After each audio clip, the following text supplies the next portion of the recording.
Ladies and gentlemen, welcome to another edition of In the Pit with Lobo. Our victim of the day is Peter Maga. He's actually a pretty famous geologist known for discoveries in Mexico, and that's what he's here to talk to us about today. But he's somebody that I've known, I've met in the field, so I'm kind of excited to have Peter here. It's really interesting. I've got lots of questions, Peter, but we're here to talk about Reyna Silver. So why don't you tell us what you're doing there, and then we'll get into questions. Okay, well, it's a pleasure to be here, Lobo. And yes, it was a pleasure to be with you in the field and talk about K-pop trees.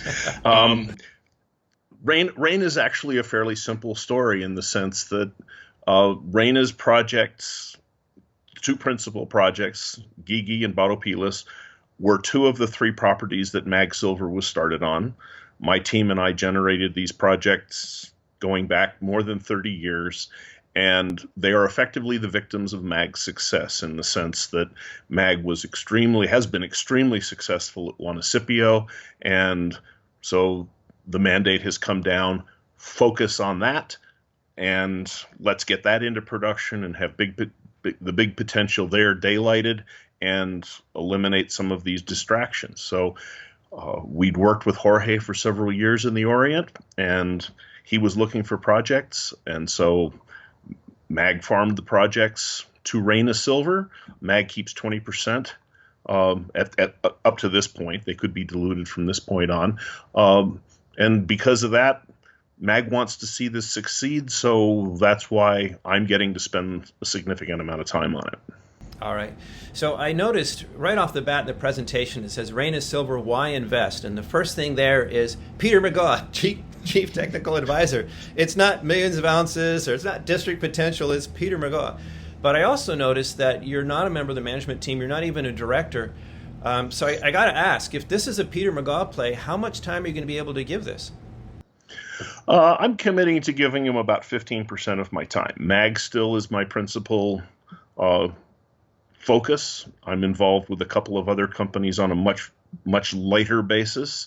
But it's the team of geologists I've worked with in Mexico for the last 25 years working on the carbonate replacement type of deposit, which is sort of a different breed of cat. These are guys who are well experienced in the exploration. They can do most of the heavy lifting themselves. They just need a little guidance every once in a while. So it's not a massive investment of my time. That said, I've got 35 years invested in the Santa Eulalia district. That's where I did my doctorate. I mean, these are ideas that have evolved over a long period of time. So it's not like I have to start from scratch to figure out what to do with this one. Sure, understood. That does make sense. I do get that. And we're not really here to talk about Mag, but I have to wonder, just because we're talking about this, how much does Mag really need you? I mean, they've got a great huge deposit. They've got another deposit right under the great huge deposit, and they've got a major silver miner building their mine. What do you do at Mag? We've explored 5% of the property. And okay. There's every reason to believe there are a number of other mineralized centers on that property. And so my job is to keep pecking away at the exploration thinking to keep us looking in the new areas and finding more, because I mean, if you're going to explore for big deposits, I mean, it's a cliche, but if you're going to hunt for elephants, go to elephant country. When you find yourself in the middle of an elephant herd, don't stop until you figure you've picked off as many of the elephants as you wanted. Understood. Okay, well, let's move then back to Reyna. And I was really interested to notice that you are prioritizing, you want to say Gigie, but it's hard for me to say it that way. I look at that and my Spanish-trained mind wants to say Guigui. But anyway, so that's the priority. But you look at all these wonderful pictures of those silver bars piled up outside of Batopilas' office, and I get the impression that the average investor out there is more excited about Batopilas than Gigie, or however you want to pronounce it. Why the focus on that priority? Quite simply, Gigie is... The infrastructure is fantastic. You're 25 minutes from an international airport, much farther advanced in terms of the exploration thinking of what to do next. We inherited an enormous amount of very sophisticated airborne geophysics that came up with some really interesting looking targets that have never been drilled. It's an easy place to get a foothold. It's an easy place to work. Batopilas is the most fantastically rich deposit of silver ever found in Mexico. The ore bodies were Brillo pads of crystallized native silver. So the production grade there from about 1880 to 1913 was 2% silver. I mean, that's the kind of number that really gets a silver aficionado out of bed. They're not easy ore bodies to find, and we need a little more time to get to the point where we can push that to the level that Gigie is ready at. And we want to be able to be drilling on something as soon as possible, and we figure we can be drilling at Gigie by the end of the year.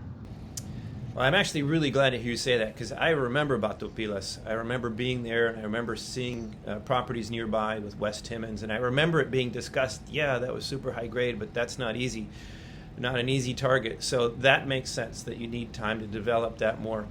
Back to Gigie, though, I also remember, I followed MAG for a long time, and I remember when that was drilled, and there were some really great results, some not so great results. I have to wonder if it was as clear as it seems to be from your corporate presentation where to go next. Why didn't MAG advance this? You have a lot at Juanicipio to do there, I get it, but you do have a senior partner building the mine, so why couldn't MAG itself devote more resources to following up here?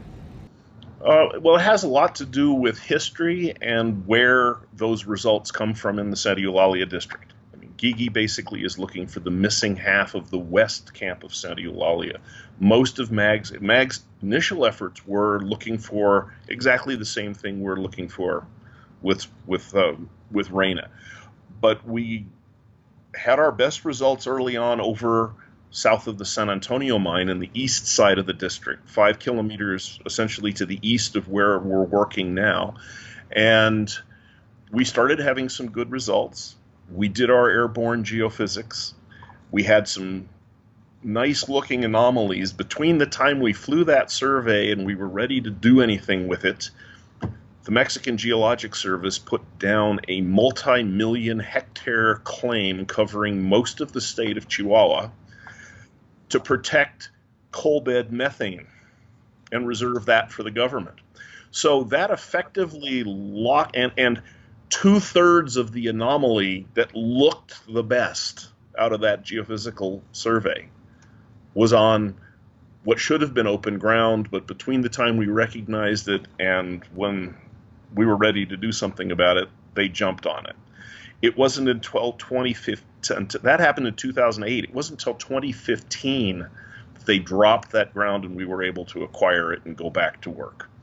We went back to work. We drilled the strong magnetic geophysical anomaly, and we got very strongly magnetic intrusive, which is 30 million years older than the mineralization. So the geophysics made sense. The timing was what the timing was because of how the government had behaved. And by that point, we were already digging at Juanicipio. So it was just, this is what we're going to stick with. Okay, that does make sense. And I do remember that big land grab. And I remember people being alarmed. But I also remember it being, it really wasn't about grabbing gold and silver mines. It was, I think, somewhat misunderstood at the time. But anyway, so to the present, I noticed that you've just started trading, but you've been in existence for a while. You've already had teams out there. It says that on your presentation that you've been on the ground for the last 6 months. I'm wondering, have you found anything new in that time, or is it really just confirming the targets that you had already defined, or where are we at right now? Well, we've actually found quite a bit, because what we had when we went back into the field was a reprocessing of the geophysical survey that had been done in 2008. And geophysicists are pretty good at coming up with new ways to look at good data. So they had done that. On top of that, when we had dropped activity, when we sort of put it up on blocks, I was starting to recognize fluorite cemented breccia pipes that were coming from somewhere. And these were developed, they were easy to recognize where you have limestone, because the limestone is massive and you can tell where it's broken. But sitting on top of the limestone is a whole bunch of conglomerate, which is just gravel and boulders and all of this kind of stuff. And where the breccia pipes go through that, it's totally, it's really inconspicuous. It took a while to figure out what was going on. And we were just starting to recognize these things. We knew there had to be more. And then in last year, when we were just getting things rolling, we recognized that the WorldView-3 satellite had been put up, which can map alteration minerals from outer space. So we knew a long time ago that we had profound argillic alteration, which is just high temperature clay alteration associated with the exhaust coming off the system. We were hoping that it had some zoning. We were hoping we could recognize higher temperature minerals within it.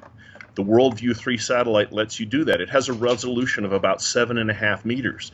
So we had the results of that, and just coincidentally, it had already been flown over the area. So we didn't even have to pay to task the satellite to go over. We were able to get the information, get it processed for a nominal charge. We put that on top of the geophysics. We put that on top of what we'd been learning geologically the time before.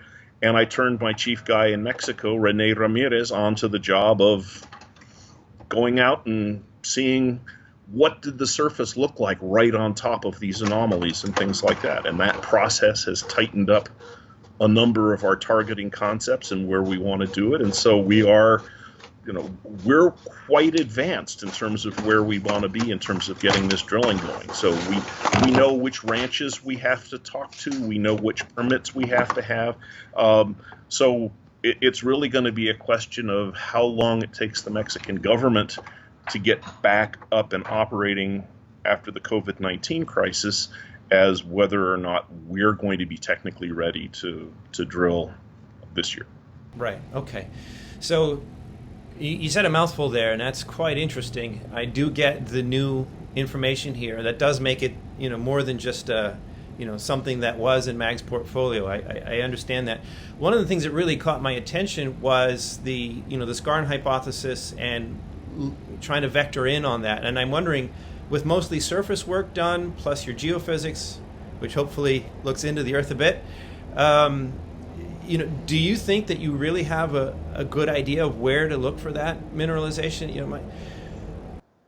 Yes, especially when you combine it with the fact that there were 4 drill holes put down in the area that's the general area where we're working, and they close where the target could be off in 2 directions. So we think we've cornered the beast better than we had it before. Remember that we're looking for a target that might be as much as 1 kilometer in diameter in an area of about 3 by 5 kilometers. So, it's covered. It's covered with pre-mineral altered volcanics, but you're trying to get focused on that. That's why the high temperature mineralogy of the alteration is so important to us, because we think that's coming off the top of this thing, and we think the fluorite breccia pipes are coming off the top of it too. Another thing to mention in all of this is that the world's perception of CRDs has changed dramatically in the last 3 or 4 years. 10 years ago, nobody knew what they were. 5 years ago, nobody knew what they were. Then South 32 paid $1.5 billion for Arizona mining to get the Taylor Manto, which was basically proof of concept of this model that we've been working with. We had exactly the same thing happen to us at Cinco de Mayo in Chihuahua. We were able to prove the model. When you extend it, that's how Rio Tinto, the consortium that found Resolution, found the big porphyry there and the associated high-grade mineralization. So we've now demonstrated this model has some pretty serious basis in reality, and it makes it easier for people to take the concept seriously and recognize that we've got to go out and drill we've got to drill some deep holes. Maybe 1 kilometer kind of thing. That's not cheap, but the target size that we're looking for is so big that if it's there, it's not going to be an issue. Remember that, Arizona mining goes down to 1.5 kilometers. Understood. That's a not too technical but fairly scientific answer. I guess what I was hoping for with my evil scum of the earth newsletter writer hat on was just, since this is a temperature related phenomenon, and that leaves different signs as you get farther from that heat event or the heat source, the cooking of the skarn, that should allow you to vector in. So if you've got a few holes in there, I mean, it seems like you should be able to know if you're getting closer. Is that too much to hope for? That's exactly what we're hoping. When we get the holes in, that we'll be able to do that. All right. Okay. And use what we can see on the surface that tells us we're hotter before we even start drilling those holes. All right. So you have a hypothesis. You're still waiting on Mexico to open up more, but assuming things go okay, when might the truth machine start turning on this? It's all going to depend on how quickly the Mexican permitting department functions. Normally they take 3 to 4 months to approve a permit. They have to get open again. They have to, make sure the coffee maker still works and all the things that you need in an office before you can actually start making decisions. So that's really what it comes down to. We're nailing down the property owners. We're getting everything we can possibly do organized. One of the beauties of this, I don't want to say the beauty of the time we're in, but the beauty of the nature of the work that needed to be done, which was essentially boot leather geology with a couple of geologists pounding over the surfaces, that is social distancing. Yes. Understood. Of the first order. So they could get out and do this work, and they can get in the car, drive to the property less than half an hour from their house. They're where they park the vehicle to start walking into the property. So their interaction with other people is essentially zero. So it's a very safe way to work within the strictures of COVID-19. So we've been fortunate that that's the level that the work was at. And of course, the geophysical stuff was all being done by a guy on an island off Vancouver someplace. So same deal. Understood. All right. Very good. All right. Well, let's talk a little bit about Batopilas then. It is, famous. You've already given us a bit of a picture of what a high grade past producer it was. But obviously, it's not like, the old timers left all this silver here. Let's put it back into production, or else Mag would have done more with it.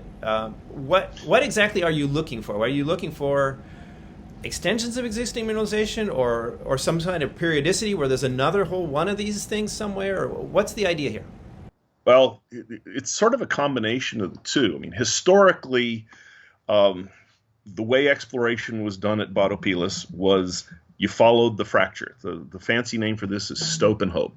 And, when I say fracture, I'm talking about a 1 centimeter calcite veinlet that you keep in the face and you follow it for 60 to 100 meters, and then it opens up into a body that's anywhere from 1/2 to 2 meters wide, 30 to 80 meters on level, and up to 350 meters down plunge. That is essentially wall-to-wall crystallized native silver.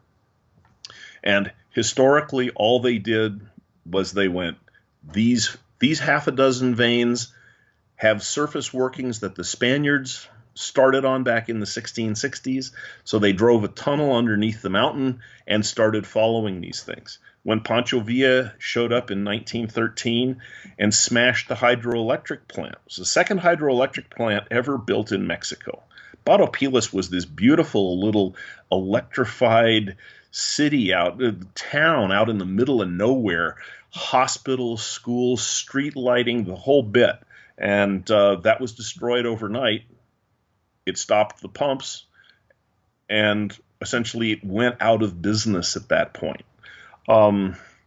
So our initial approach, and the approach that we're taking to some degree with Reyna, is can we find those ore bodies geophysically? Because crystallized native silver is essentially an infinite conductor. So there are modern electrical geophysical techniques that ought to be able to pick it up. But we do that within the context of trying to understand. Let me jump in. I get the conductivity of silver, absolutely, but a body that's 2 meters wide, you're going to pick that up from the surface? We think so. I mean, it's 2 meters wide, but it's 350 meters, down plunge. So there's a mass of silver there. In the Columbian Exposition of 1892, they took a 2-ton block of ore from Batopilas and they had a voltmeter on it. It was a dead short from one side to the other. So, yes, it's very highly conductive. So where we were with MAG was getting to the point where we were pretty sure we understood where the center of the system was. No one had ever worked that out before, and that it looks like the silver deposits are spatially related to that. And so we are basically having to pick up where MAG left off in terms of understanding the center part of the system and going back and reapplying new ideas and geophysics to where to look for additional high-grade veins. So, we're not talking about going back into direct stope and hope, but we're hoping that we can geophysically accomplish a lot of what you would do so that you can get enough of a inventory of mineralization blocked out so that you can mine the thing on an organized, planned out, long-term basis rather than go from feast to famine to feast to famine to feast to famine, which was the history of the district in its last avatar from 1880 to 1913. This may be a crazy question, but it occurs to me, it was such a difference in the material. I mean, if you've got that much silver in there, the mass would be, I presume, substantially different from the surrounding host rock. And I wonder if actually seismic would work there. There'd be enough of a difference that you get a reflection off that. We've thought about that, and we've thought about gravity. The difficulty with any geophysical technique out there is that we're talking fairly extreme topography. Oh, and so yes, the topographic corrections that you might remember that from being there. The topographic corrections from all of those can be messy enough that they make it difficult to work with. I am on another project working at using seismics underground as opposed to on surface. And if we can make that work, then we're potentially in a position where we have all these old underground workings at Batopilas that are in magnificent condition. So potentially we could try that. Okay, so what's the time frame here? When do you get to a point where you have enough targets or inventory of objectives that you start the truth machine up here? Well, we're pretty much there as far as Gigie is concerned. I mean, we're gonna fine tune it as we go forward. As far as Batopilas is concerned, we're a little farther behind as far as picking up the geologic pieces. We're also in a situation where the COVID-19 strictures to travel to Batopilas they're not just letting people go in and out of Batopilas at the moment. It's a remote rural community. They're trying to protect it. So people from the big city aren't welcome in Batopilas right now. So, it's probably either C-19 vaccine time or sometime early next year before we can get out there and start to work. So I would guess at the earliest it would be late next year. No. Sorry. No worries. It's tax day, and we have to be ready to go to the tax man. It seems to be odd to be talking about doing your taxes at almost the beginning of July, but that's just another one of the oddities that C-19 has visited upon us. All right.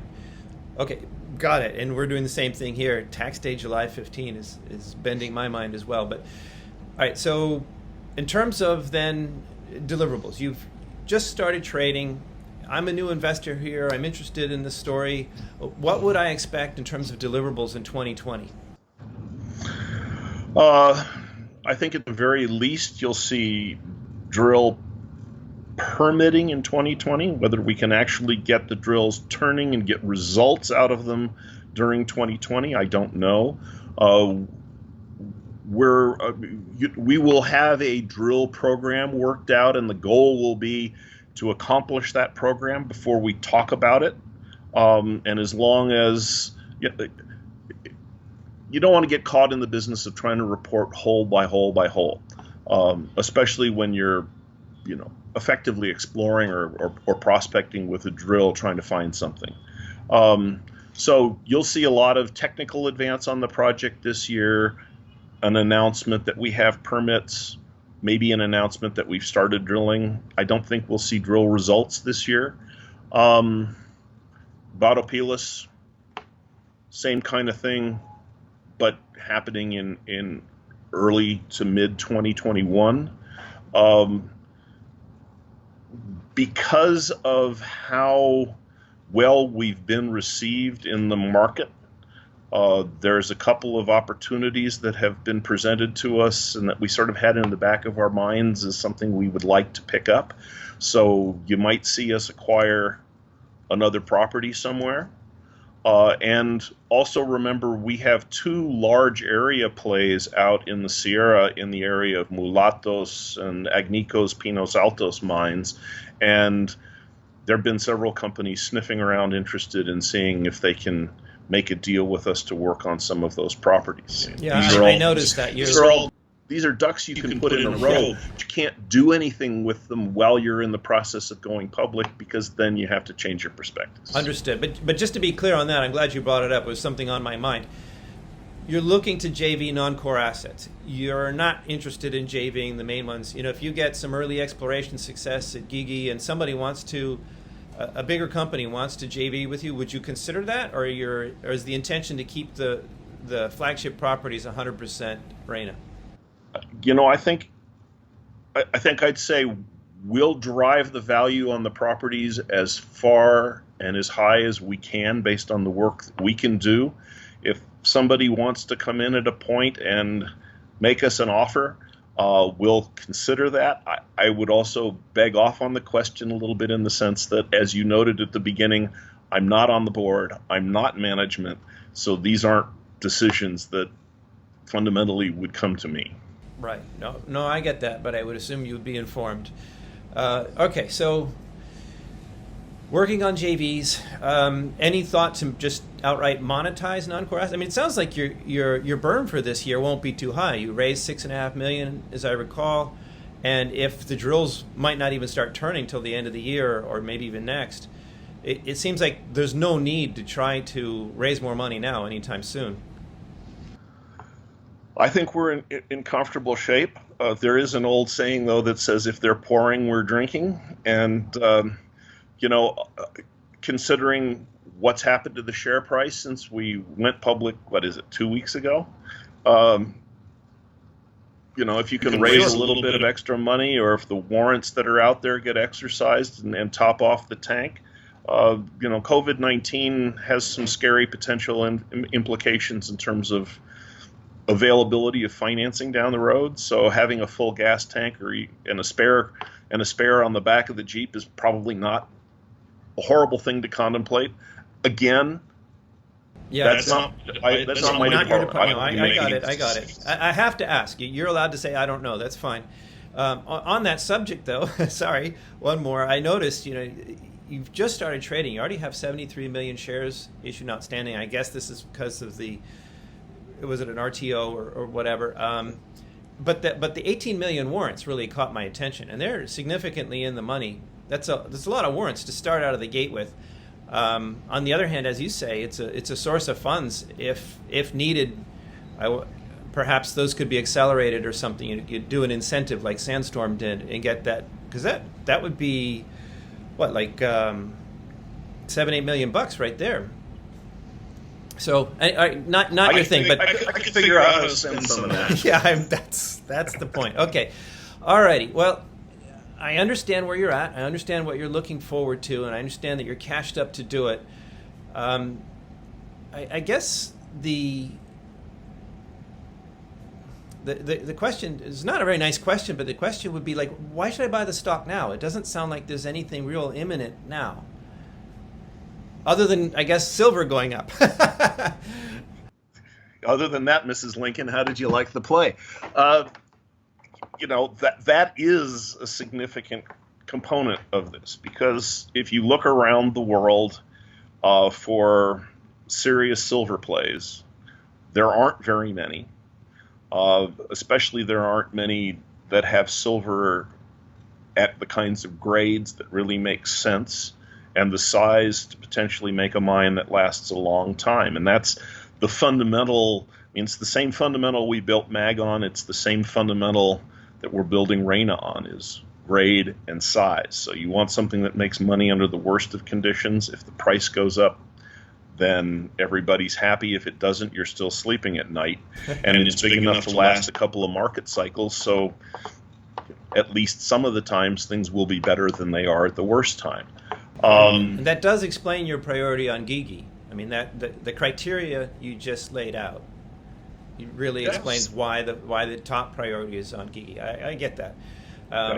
One more sort of Peter Megaw lore thing. Another thing I remember you for is you saying that really to have a mine that you know is going to make money, you need 350 grams per ton silver. If you can make money at high silver prices on a 250 or something, but if silver goes down, you're in trouble. So at least 350, at least in Mexico, given the average constraints, that works. So at Gigie, you think that you would have that kind of average grade or better?